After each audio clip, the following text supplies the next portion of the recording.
Dice, porque la vida de toda carne es su sangre. Por tanto, he dicho a los hijos de Israel, no comeréis la sangre de ninguna carne, porque la vida de toda carne es su sangre. Pero en el versículo 11 que yo leí, además de decir que la vida de un ser está en su sangre, dice que Dios dio esa sangre, yo os la he dado para hacer expiación sobre el altar de vuestras almas, y la misma sangre hará expiación de la persona. Muy bien, ¿cuál es el mensaje que Dios quiere enseñarnos esta noche? En primer lugar, no es el hecho de que el que ama a Dios no debe comer sangre. Claro que no debe comer sangre, está claro ahí, dice, si la sangre de un ser está, si la vida de un ser está en su sangre, él dice, y tú quieres cuidar tu cuerpo, quieres cuidar tu salud, quieres vivir bien, no comas la sangre de un animal. Es claro. Y no es porque Dios sea un Dios arbitrario que dice que te quiere, ay, pero tan rica la sangre frita. Pues puede ser rica, todo lo que te hace mal es rico, ¿no?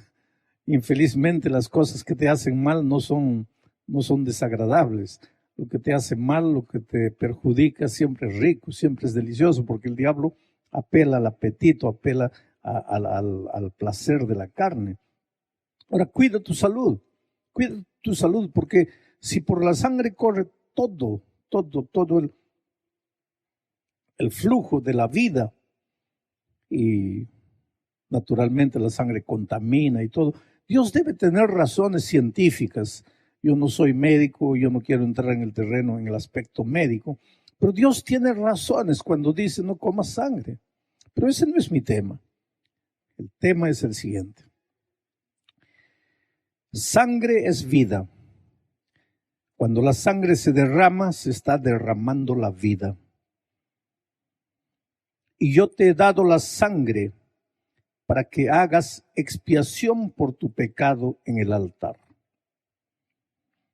Ahora te voy a explicar lo que Dios está diciendo. Y para eso tenemos que ir al santuario de Israel que Dios le dijo a Moisés que construyeran en el desierto. Haciendo un resumen de todo lo que dije en las noches. Dios le dijo a Israel, construyanme un santuario, háganme un santuario. ¿Por qué Dios le dio esa orden a Moisés? Porque el pueblo se estaba sintiendo solo, abandonado, triste en el desierto, nada le salía bien, frío de noche, sol de día, faltaba comida, faltaba agua. Ellos estaban peregrinando hacia la tierra prometida. Nosotros también hoy estamos en el desierto de esta vida, peregrinando hacia nuestro hogar celestial. Y cuánta cosa falta. Estaré predicando esta noche para alguien que le falta empleo, le falta salud, le falta comida, le falta casa, le falta documentos. En esta vida, ¿cuántas cosas nos falta? Porque estamos en nuestro peregrinaje hacia nuestra Canaán celestial.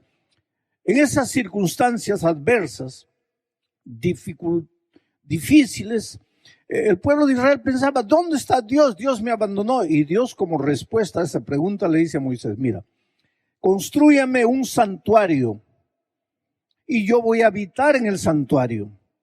Y el pueblo no se va a sentir solo, no se va a sentir abandonado, porque yo voy a estar ahí, mi presencia va a estar en el santuario. Ahora ya explicamos que Dios no necesita un santuario para vivir, porque Dios está en la expansión del universo. Nada puede hacer caber a Dios en sus límites. Dios es Dios. El santuario no existe por causa de Dios, existe por causa del hombre. Primero, para que el hombre entienda que Dios lo ama, que Dios no lo ha abandonado. Y segundo, para que el hombre entienda que Dios tiene un plan para salvarlo del pecado, para restaurarlo. ¿De qué manera? Aquí viene la explicación. Moisés preguntó, Señor, voy a hacer el santuario, pero ¿cómo? Y Dios le dijo, no te preocupes, yo te voy a mostrar el modelo. Mira al cielo, Y ahí en visión Moisés vio el santuario celestial.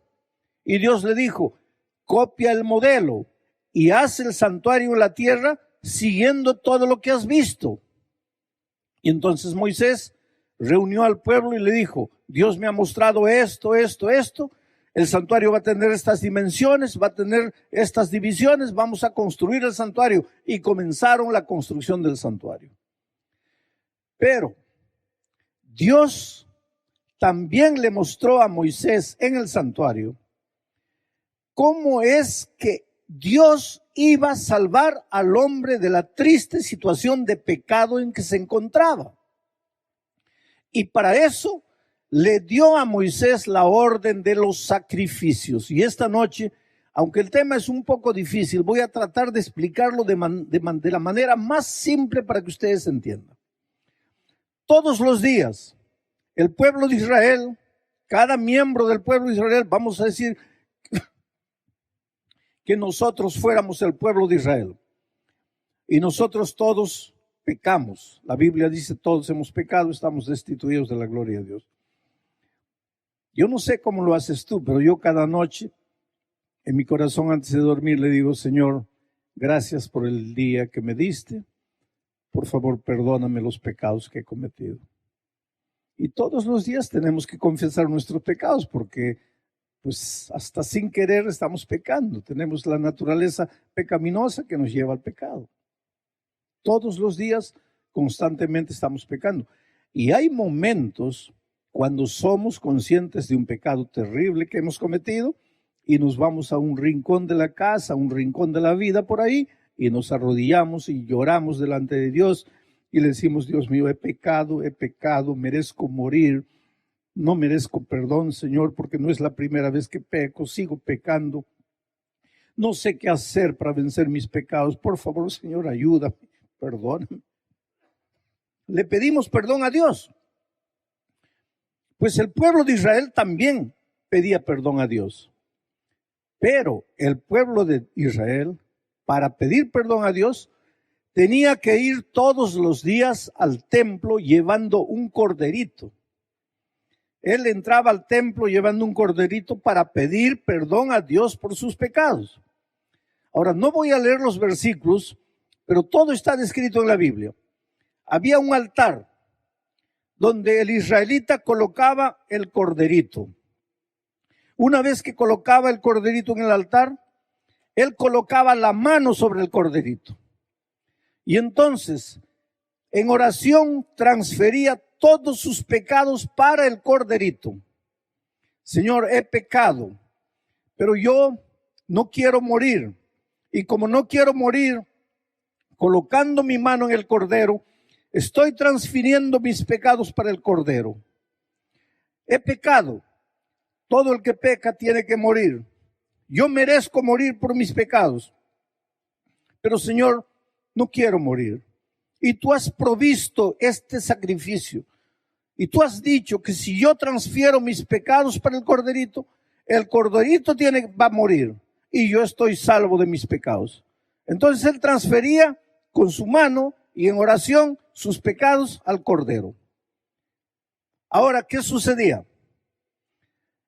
El israelita, después de confesar y transferir sus pecados para el cordero, tomaba un cuchillo y sacrificaba al cordero. No era el sacerdote que hacía ese trabajo. El sacerdote estaba ahí mirando todo. Pero quien tenía que quitarle la vida al corderito era el pecador. Agarraba el cuchillo. ¿Por qué no colocaban un puerco encima del altar? Porque el puerco haría un escándalo terrible. ¿Han visto a un puerco morir? ¿Pero han visto a un cordero morir? El cordero gime casi que en silencio, gime y muere. No patalea, no espernea, no grita. Muere, por eso existe la expresión, muere como un cordero. Muere sin decir nada. Bueno, ahí estaba el corderito quietecito sobre el altar. Entonces el pecador agarraba el cuchillo,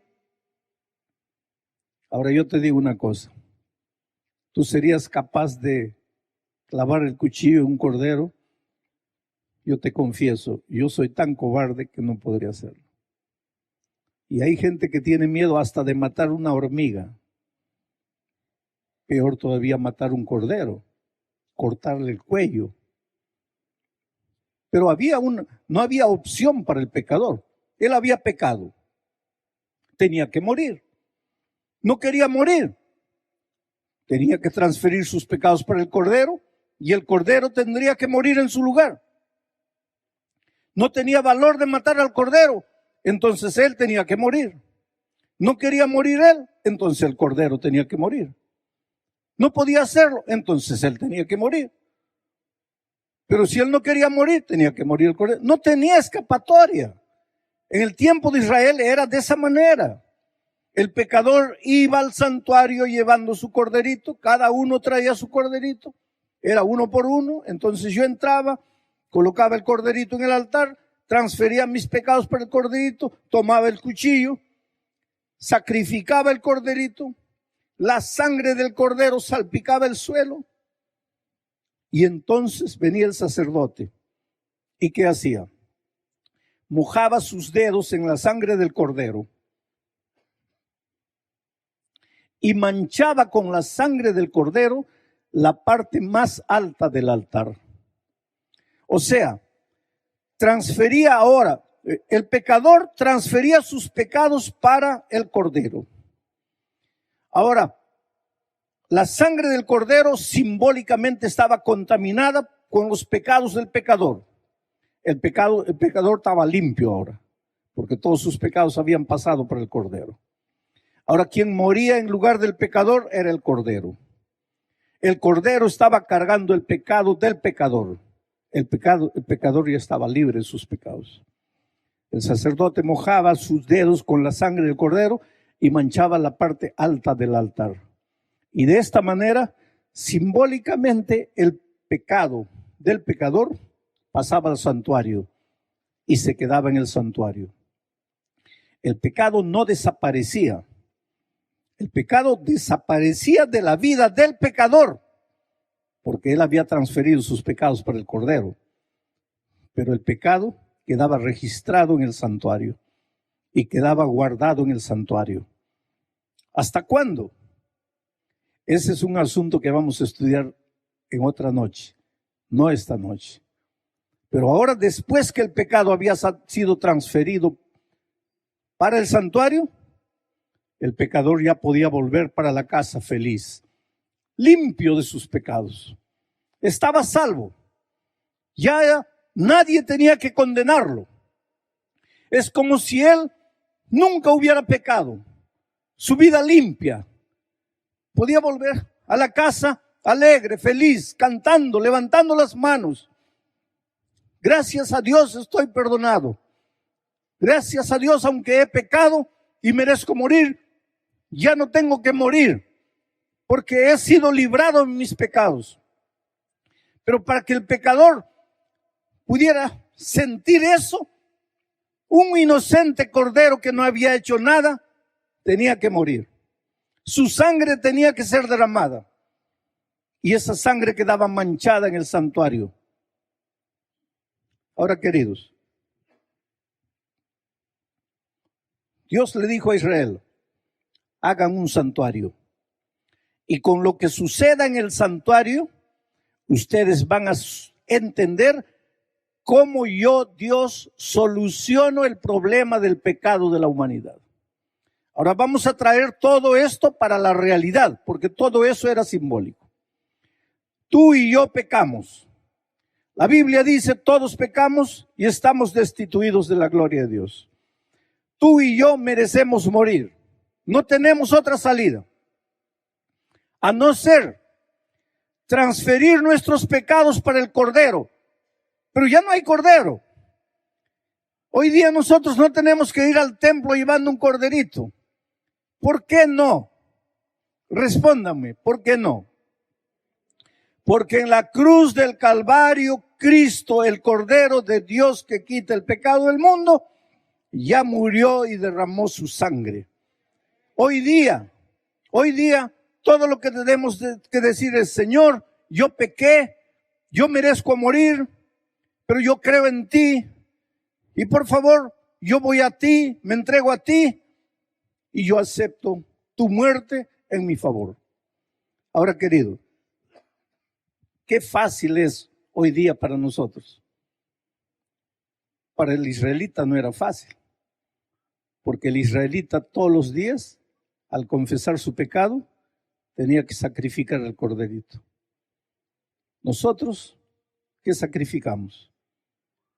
Solo decimos: gracias a Dios que Cristo murió por mí. Pero hay una cosa que tú no entiendes. Cada vez que tú te arrodillas para decir: Señor, perdóname, sabes lo que estás diciendo. No con tus palabras, pero con la actitud sabes lo que estás diciendo. Señor, yo pequé y merezco morir. Pero soy tan cobarde que tengo miedo de morir. He pecado, tendría que morir, pero Señor, no quiero morir. Entonces, por favor, en lugar de que muera yo, deja que muera tu Hijo Jesús. ¿Tú sabes lo terrible que es eso? Para que lo entiendas mejor, te voy a contar una historia. Yo he contado esta historia muchas veces, pero te lo voy a contar una vez más. Hay un pastor aquí en Estados Unidos que ya murió. Su nombre era H.M.S. Richards. Fue el que fundó el programa La Voz de la Profecía en inglés. Después su hijo pasó, ahora también su hijo ya salió, ahora es otro. El pastor H.M.S. Richards, él cuenta una historia, la historia de su vida. Y él dice que cuando era un muchacho así de 8, 9 años, el vecino plantaba manzanas y a él le gustaba saltar la cerca y agarrar las manzanas del vecino. Y un día el vecino se quejó con la mamá y la mamá lo llamó a él, 9, 10 años, y le dijo: mira, hijo, tú me haces pasar vergüenza, porque el vecino se quejó diciendo que tú le robas las manzanas. Y tú no puedes hacer eso. Voy a hacer un trato contigo. Y entonces la madre le mostró una vara verde, y le dijo: mira, hijo, ¿estás viendo esta vara? Vamos a hacer un trato. Si tú vuelves a saltar la cerca y robarle manzanas al vecino, yo te voy a dar 5 veces con esta vara en las espaldas. ¿Me has entendido? Sí, mamita. ¿Qué te dije? Que si yo vuelvo a agarrar las manzanas del vecino, me vas a castigar 5 veces con la vara. Entonces, ¿está claro? Sí, mamita. Pasó un día, pasó 2 días, pasó una semana, y él cuenta que las manzanas del vecino estaban más rojas que nunca. Y no resistió la tentación. Miró para allá, no había mamá, no había vecino, no había nadie. Saltó la cerca, agarró 5 manzanas, saltó de nuevo al patio, y cuando cae al patio con las manzanas, la madre estaba ahí parada con la vara en la mano. Lógicamente las manzanas rodaron por el suelo y él comenzó a temblar, porque él conocía a su madre y él tenía un trato con la madre. Y lo primero que él dijo fue: mamita, por favor, perdóname. Cuando él dijo mamita, perdóname, ¿qué estaba queriendo decir? Mamita, ¿qué? No me pegues. La mamá le dijo: no.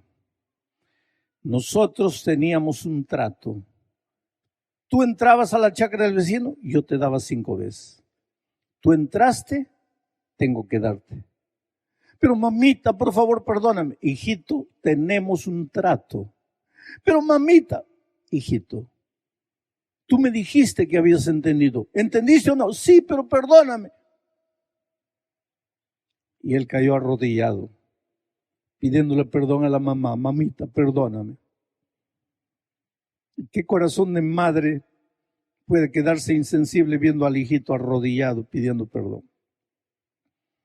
La madre le preguntó, ¿no quieres recibir el castigo? No, mamita. Entonces solo hay una manera de que no recibas el castigo. ¿Cuál es? En lugar de que yo te dé 5 veces, toma la vara. ¿Para qué? Toma la vara. Sí, pero ¿para qué?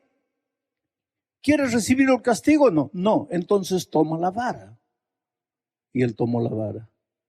Y ahora la mamá le dijo, en vez de que yo te dé 5 en las espaldas, aquí están mis espaldas. Tú me vas a dar 5 varazos a mí.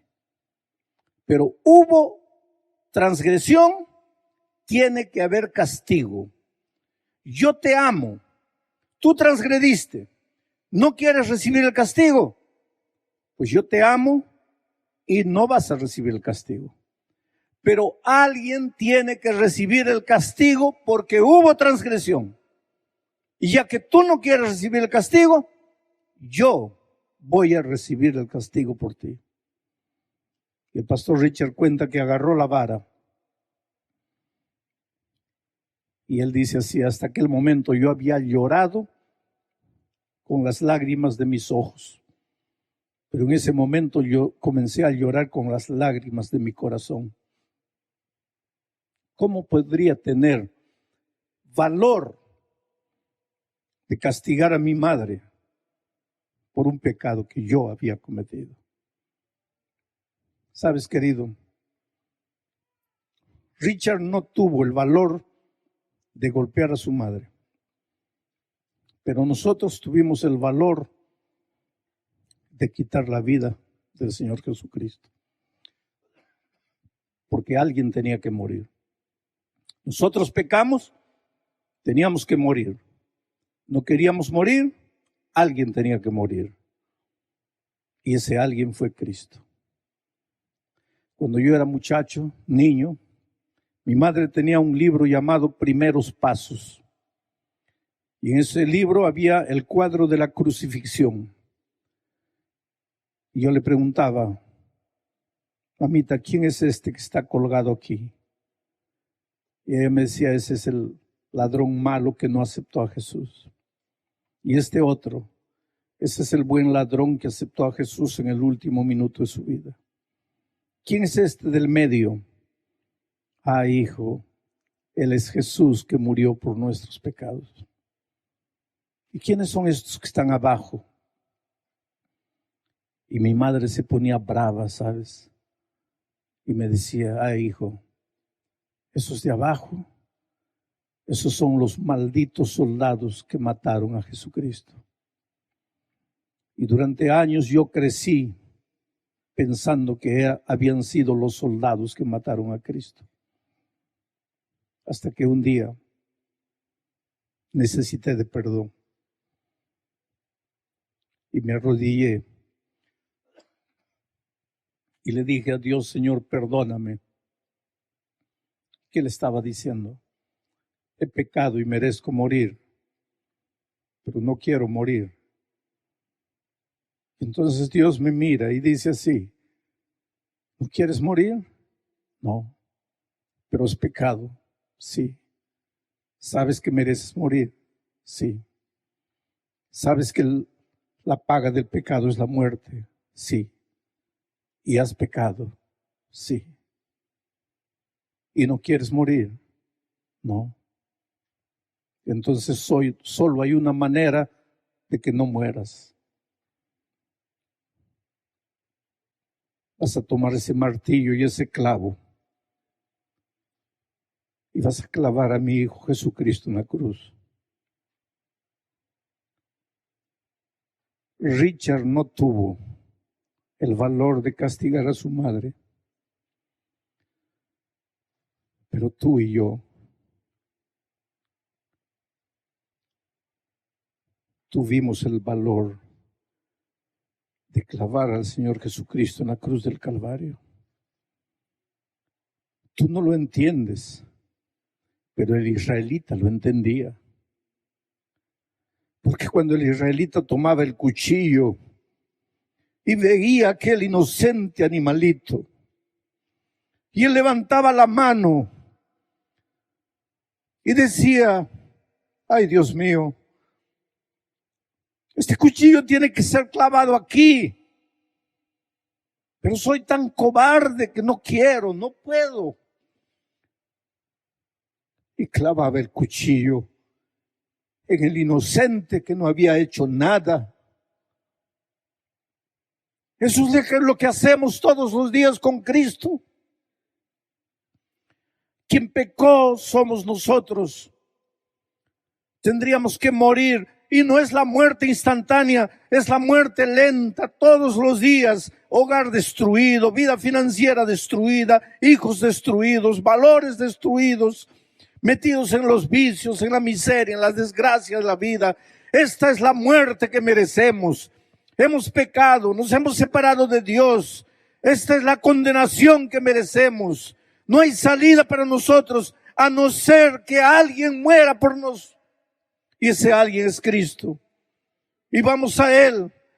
Y Isaías dice: como un cordero fue llevado al matadero, y como una oveja muda delante de sus trasquiladores, enmudeció y no abrió su boca.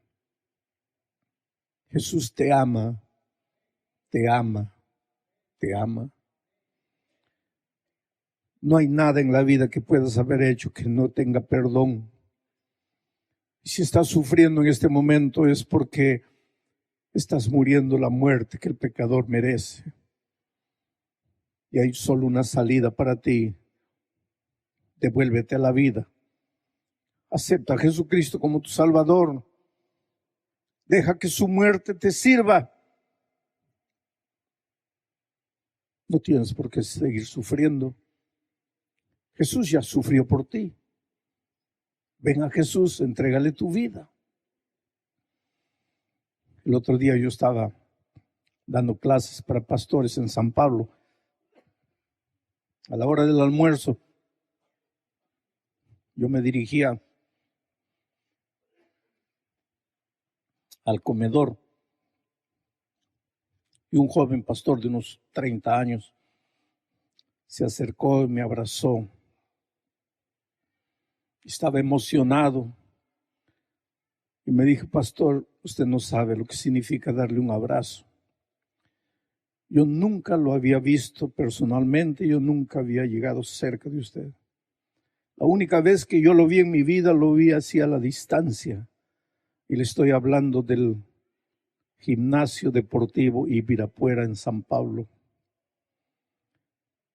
20,000 personas llenaban el estadio aquella noche.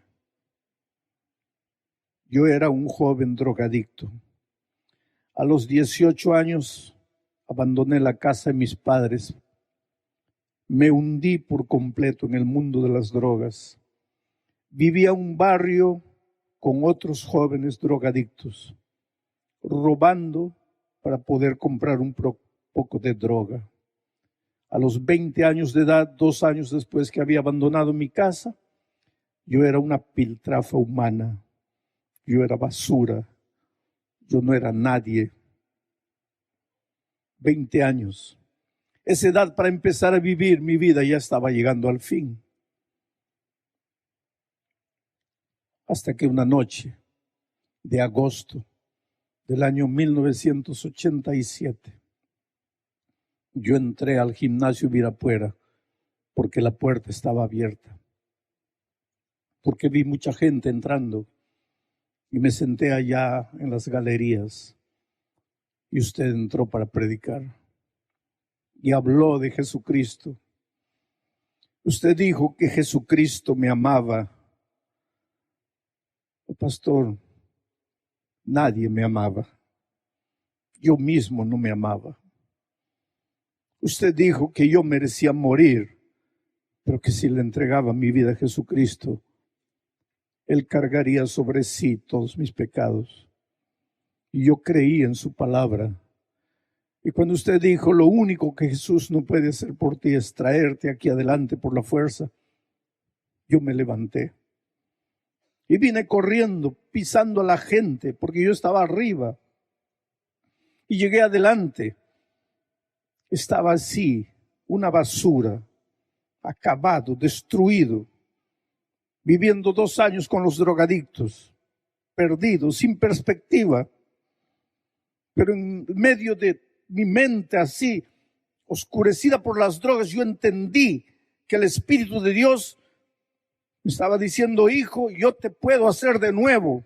Estás muerto, estás destruido, eres un paralítico, eres un cadáver, pero yo te puedo hacer de nuevo. Y yo creí, y yo me entregué a Jesús aquella noche. Y después vino mucha gente y usted hizo una oración. Y después dijo así: ustedes son hombres y mujeres nuevos, vayan para la casa. Mañana es otro día, el sol va a brillar de nuevo. Olvídense del pasado. Cristo ya murió por sus pecados. Ya no hay condenación para ustedes. Y yo salí. Mi cuerpo estaba igual, mi cabello estaba igual, mi apariencia estaba igual, pero mi corazón ya no estaba igual. Y caminé por las frías calles de San Pablo, 1 hora, 2 horas, 3 horas, 4 horas, hasta que sentí que el efecto de la droga ya había desaparecido completamente de mi cuerpo. Caí, me arrodillé, lloré, pedí perdón a Dios. Y debería ser 3, 4 de la mañana cuando me levanté. Y después de 2 años volví a la casa de mis padres. Y toqué el timbre. Y mi padre asomó por la ventana y miró a un extraño pordiosero. Preguntó: ¿quién es? Y yo levanté los ojos. Le dije: papá, soy yo. Mi padre casi sufre un infarto. Dio un grito: querida, nuestro hijo está aquí. Vinieron los dos corriendo. Me abrieron la puerta. Yo estaba sucio, inmundo. Ellos me abrazaron, me besaron. Me dijeron: hijo, te hemos buscado durante 2 años. ¿Dónde has estado? Y yo les dije: papá, mamá, yo estaba muerto. ¿Cómo muerto? Pero esta noche resucité. He encontrado a Jesucristo en mi vida. Mi mamá me dijo: hijo, ¿estás borracho? ¿Estás drogado? No. ¿De qué Jesús hablas? He encontrado a Jesucristo. Él me ha cambiado. Él me ha hecho un hombre nuevo. Por eso estoy aquí. Esa noche, él volvió al estadio llevando a los 2 padres. Algunos meses después, los 3 se bautizaron. El siguiente año, él fue a terminar el curso secundario. 2 años después, fue a la universidad. Se graduó en el curso de teología. Ahora me dice, mirándome: pastor, la única noche que yo lo vi fue aquella noche en el Ibero afuera. Y es ahora puesto estar cerca de usted para decirle que yo en este momento soy un pastor, así como usted es. ¿Qué poder tiene Jesús? Que entras a un lugar como este con tu vida hecha pedazos. Entras porque alguien te invita, porque alguien te llama. Entras sin perspectivas, tu hogar deshecho, tus valores, tu historia. Entras sangrando. Entras con tus emociones perturbadas, con tu corazón lleno